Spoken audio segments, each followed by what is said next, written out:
मुल्क में कोरोना वबा की सूरत हाल फिर तशवीशनाक। आज से दोबारा पाबंदियां नाफिज। इस्लामाबाद, लाहौर, कराची, कोयटा, पेशावर, मुजफ्फराबाद समेत 11 बड़े शहरों में सख्त इकदाम का ऐलान।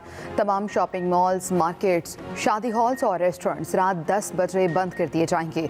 तफरीही मकामात और पब्लिक पार्क्स शाम 6 बजे तक खुले रहेंगे। मेडिकल स्टोर्स, क्लिनिक्स, अस्पताल और पेट्रोल पंप्स खुले रहेंगे। अवामी मकामात पर फेस मास्क लाजमी करार।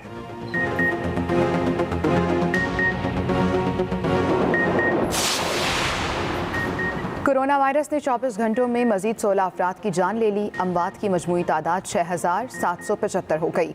908 नए केसेस रिपोर्ट हुए। एक्टिव केसेस की तादाद बढ़कर 11,695 हो गई है। मजमूई केसेस की तादाद 3,31,000 से तजावुज़ कर गई। कराची के डिस्ट्रिक्ट मलीर में SOPs की खिलाफ वर्जी पर कई स्कूल्स बंद। इस्लामाबाद में दफ़ा 144 नाफिज कर दी गई।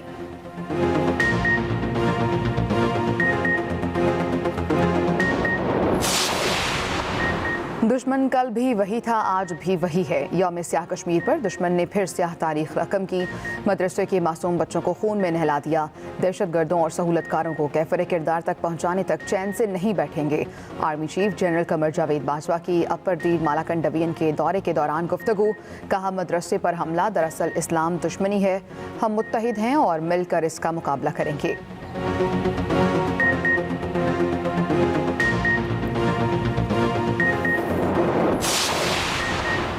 सारे जेब कतरे एक ही स्टेज पर खड़े हो गए। वज़ीर आज़म अपोजिशन पर खूब बरसे। लाहौर में इंसाफ डॉक्टर्स फोरम से खिताब करते हुए बोले, उन्हें पहली बार नजर आ रहा है मुल्क से चोरी और गद्दारी पर उनका हिसाब होगा। माफिया जो चाहे कर ले, ब्लैकमेल नहीं होंगे। 30 साल से बारियां लेने वाले आज इकट्ठे हो गए हैं। इन्होंने जेलों में जाना है। स्विच दबाने से नया पाकिस्तान नहीं बनेगा।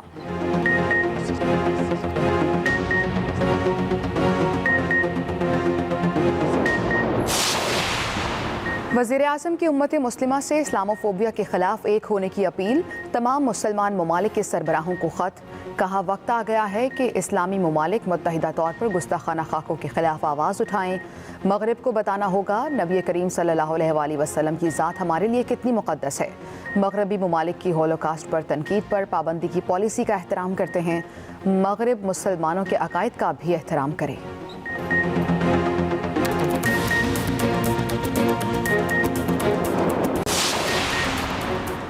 फ्रांस के खिलाफ मुस्लिम ममालिक की तहरीक जोर पकड़ गई। फ्रांसीसी मसनूआत का बाइकआउट जारी।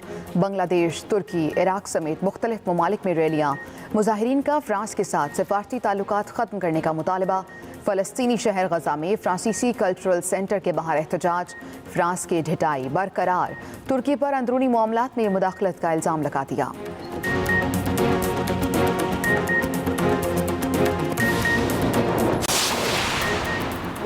मुल्क भर में ईद मिलादुन्नबी सल्लल्लाहु अलैहि वसल्लम की तैयारियां ज़ोरों शोर से जारी।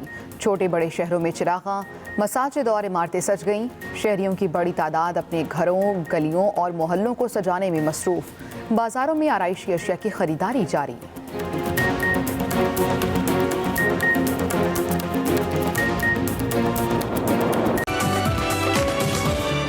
अस्सलाम वालेकुम, मैं हूं आपका मेज़बान वसी शाह और आप देख रहे हैं over the cup of coffee. और आज मैं एक ऐसे शख्सियत की तरफ आया हूँ जिनकी मसरूफियत और उनका स्टेचर ऐसा है कि इनसे वक्त लेना जो है वो एक मुश्किल काम है। पाकिस्तान का जिन आर्टिस्ट ने बैनुल-अक़वामी सतह पर नाम रोशन किया उनमें से एक है शिराज उप्पल हमारे साथ मौजूद है। Welcome to the show. अस्सलाम वालेकुम, थैंक यू सो मच। बहुत शुक्रिया आपने वक्त दिया। Welcome to the house. जब दुनिया ने आपको जानना शुरू किया तो आपने तय किया कि यार मैं म्यूजिक छोड़ देता हूँ। ये क्या बात? और उस वक्त एक फैशन जो चल निकला था, हमारे वो दोस्त थे कराची के, उन्होंने भी छोड़ा और भी कुछ लोगों ने छोड़ा। अच्छा, नहीं वो मेरे ख्याल में शिराज ने नजम चला गया था पहले ही।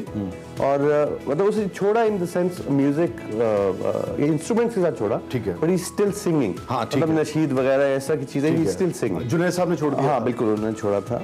लेकिन मैं I was going through a lot of like unrest with in my self in 2012 तब की बात है। तो मतलब मुझे सुकून नहीं आ रहा था। ये studio like I used to sit here in the lounge और मैं कहता था कि यार दिल ही नहीं कर रहा जाने का, कुछ क्रिएट करने का, कुछ बनाने का। काम भी था लेकिन I was just procrastinating it कि नहीं कर लेंगे, बाद में कर लेंगे। तो बहुत ही अनरेस्ट। तो ऐसे मैंने YouTube खोला और YouTube पे ऐसे मैं सर्च कर रहा हूँ कि यार ये जो 20 साल से कर रहा हूँ म्यूजिक हराम तो नहीं है। तो अच्छा वहाँ भी जब खोला तो of course everyone has her तरह का ओपिनियन ओपिनियन उस पे है। somehow I related it to my field कि यार probably यही वजह है कि मुझे बेसुकूनी मिल रही। तो मैंने कहा अगर ये वजह है तो ठीक है मैं छोड़ता हूँ फिर। और अगर छोड़ता हूँ तो I can not stay in Pakistan then because all of my like social circle is related to music और शोबिज़। तो मैंने कहा कि मैं फिर बाहर चला जाऊँगा जहाँ पे मैंने कहा कोई मुझे जानता ना हो। चल बुलिया चलो चलिए जितने सारे अन्य। तो वहाँ गया और वहाँ पे कोई मतलब 6-8 महीने लगाने के बाद 6-8 महीने वहाँ था तो मुझे ए आर रहमान जो मेरे उस्ताद है उनकी मुझे ईमेल आती है। और उससे पहले आप रहमान साहब के साथ काम कर चुके हैं? हाँ हाँ मतलब मेरा उनसे रिश्ता था 2001 से मेरा उस्ताद शागिर्दी दोस्त का भी रिश्ता है। It's just like a brother to me. तो उन्होंने मुझे कहा in case you are singing would you be interested in singing 2 qawwalis in one world peace concert Syracuse New York में हो रहा था। तो आई डिडंट गेट एक्साइटेड। मैंने कहा कि यार मैं तो छोड़ चुका हूँ। तो फिर मुझे मतलब मेरी वाइफ ने मेरी वालदा ने मेरे फादर इन लॉ मरहूम उन्होंने समझाया मुझे कि यार सब कॉन्टिनेंट में तो इस्लाम पहला ही कव्वाली के थ्रू था और कव्वाली में या अल्लाह का जिक्र हो रहा होता है या नबी सल्लल्लाहु अलैहि वसल्लम का जिक्र हो रहा होता है। तो अगर ऐसा है और इतना बड़ा प्लेटफॉर्म है 62 कंट्रीज में लाइव आना है और सारे मतलब टॉप नॉच वहाँ पे डेव मैथ्यूज नताशा बेडिंगफील्ड और मतलब बहुत सारे सिंडी लॉपर जिनको हम देख के वी ग्रू अप। तो उन्होंने कहा तुम्हें करना चाहिए for the sake of religion के मतलब अल्लाह नबी। तो मैं I agree to it. I went there I'm just cutting it short. I was totally out of practice और क्योंकि 8 महीने से गाया ही नहीं था। तो एक दिन की रिहर्सल की छोटी सी और 2 कव्वालियाँ हमने गानी थी कुन फायकुन और ख्वाजा मेरे ख्वाजा। और नेक्स्ट डे जब मैंने परफॉर्म किया आई स्टिल रिमेंबर अभी यूट्यूब पे पड़ी है वो कव्वाली अगर किसी ने देखनी है तो मेरी आंखें थ्रू आउट बंद है मुझे बिकॉज बाय हार्ट याद हो जाता है गाना ठीक है। और मैं जिस जोन के अंदर हूँ और मैं पढ़ रहा हूँ जिस तरह और जब दुरूद पाक आता है उसमें और उस पर वहाँ पे 30,000 नॉन मुस्लिम्स का क्राउड था और जब वो एंड पे विदाउट म्यूजिक रिपीट हो रहा था फॉर कपल ऑफ टाइम तो I heard the whole crowd singing it along तो और हमिंग इट अलॉन्ग। मैंने कहा यार ये क्या हो रहा है। मैं मतलब आई गॉट सो मतलब आई वाज शेकिंग। मैंने कहा ये शैतान नहीं कर सकता क्योंकि वो मेरे मुंह से मुझे यहाँ बिठा के मेरे नबी और अल्लाह नबी सल्लल्लाहु अलैहि वसल्लम और अल्लाह का नाम निकलवा के उनसे क्यों दुरूद भिजवाएगा मेरे नबी सल्लल्लाहु अलैहि वसल्लम के ऊपर। तो हालांकि may be they don't know the meaning of it but still उनकी जुबान से तो निकल रहा है। Probably Allah is trying to give me a message. I never asked you to quit music. पार का आपको एक तरह से एक नया एंगल बिल्कुल।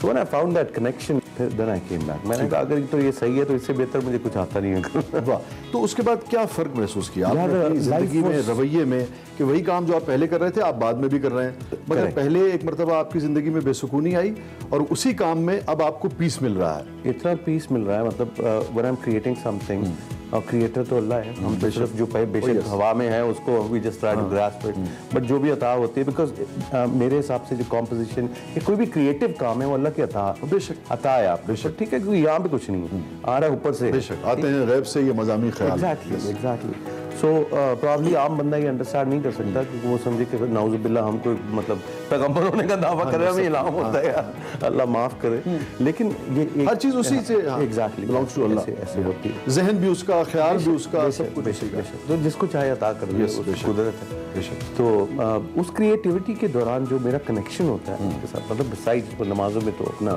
तो फ़र्ज़ है मतलब छोड़ने किसी हालत में है ही तो उसमें अपना कनेक्शन है बट इसके अंदर जो the way I feel connected to God is something totally different. अच्छा शराज जब हम कहते हैं कि हमारा अल्लाह से एक कनेक्शन हो गया है तो ये एक तरह से एब्स्ट्रैक्ट बात भी है तो आपको लगता है कि आपके यहाँ भी एब्स्ट्रैक्ट है या आप उसको बाकायदा बयान कर सकते हैं कि उसके बाद जो उस कनेक्शन की वजह से जो अमली ज़िंदगी में प्रैक्टिकली क्या चेंजेस आई शराजों पर? यार practically of course I was more focused towards my work, towards my other relationship, towards life itself. मतलब I started studying about religion, then life, philosophy. कि यार है क्या असल में चक्कर क्या है?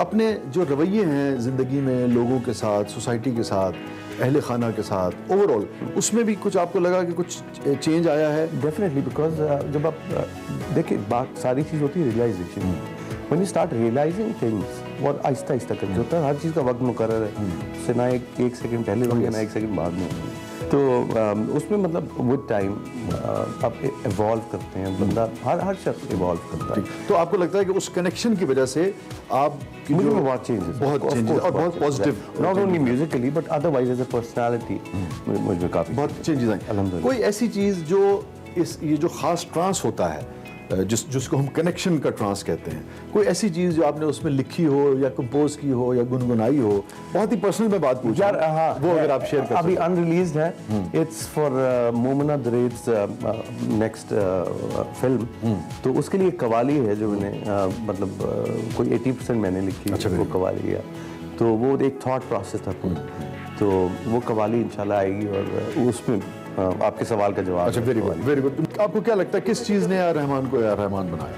यार उसके अकीदे ने और इत्तेकाद और एक जो उसकी जो बात है कि वो अपनी माँ की बहुत खिदमत करती, मतलब जो पहले सुना करते थे और वो बात सच्ची देखी कि यार वो अपनी माँ की गोद में सर रख के सो रहा होता है। कि आपका म्यूजिक बड़ा मतलब आज का म्यूजिक लगता है, आपको रहना पड़ता है। लेकिन शराज आपको नहीं लगता चूंकि जो अंग्रेजी जुबान है, जिस तरह हमारे यहाँ काफिया रदीफ होते थे, उसकी वजह से खास तरह का रिदम पैदा होता था और उससे एक मेलोडी भी तरतीब देती थी। उन धुनों को आप उर्दू जब शायरी के ऊपर लगाते हैं तो आपको नहीं लगता कि मेलोडी थोड़ा सा पीछे रह जाती है और उसका नुकसान होता है? Of course, उस तरह से याद करने में होता है, बहुत नुकसान होता है। हमारे उर्दू के अंदर सबसे खूबसूरत उर्दू शायरी में बात ही है काफिया रदीफ की वो ऐसे लगता है और उसके एक्सप्रेशन की। हाँ, एग्जैक्टली, उनके रिदमेटिक वो कई वर्ड्स को खींच के पूरा करने की कोशिश करते हैं। मतलब काफी सारी एग्जांपल्स है कि हम तो ख्याल रखते हैं ना, तुम हो तो आगे गुम आएगा, इस तरह काफिया रदीफ का हम एग्जैक्ट मैच करने की कोशिश करते हैं। एंड वो काफिया रदीफ जो आपस में मीनिंग रखते हैं, तो उससे मेलोडी पैदा होती है। इंग्लिश में नहीं होता। एज ए यानी कि जब आप एज ए कंपोजर देखते हैं तो आपकी स्ट्रेंथ मेलोडी है या आपकी स्ट्रेंथ अरेंजमेंट है?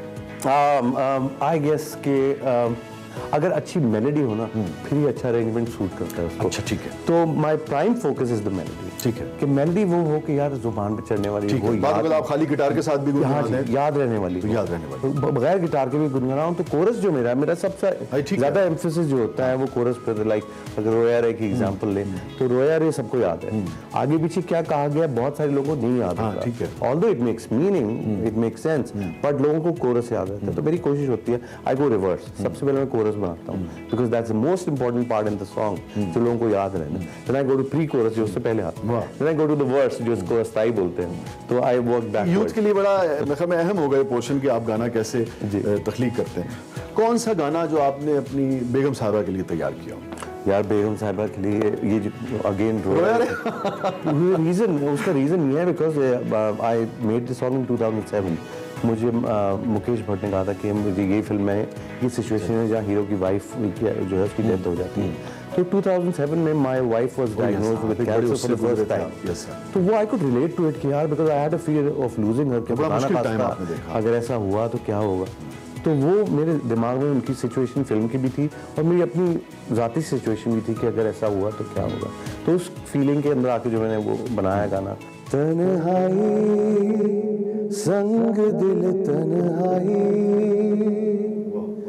संग लाई याद तेरी संग लाई,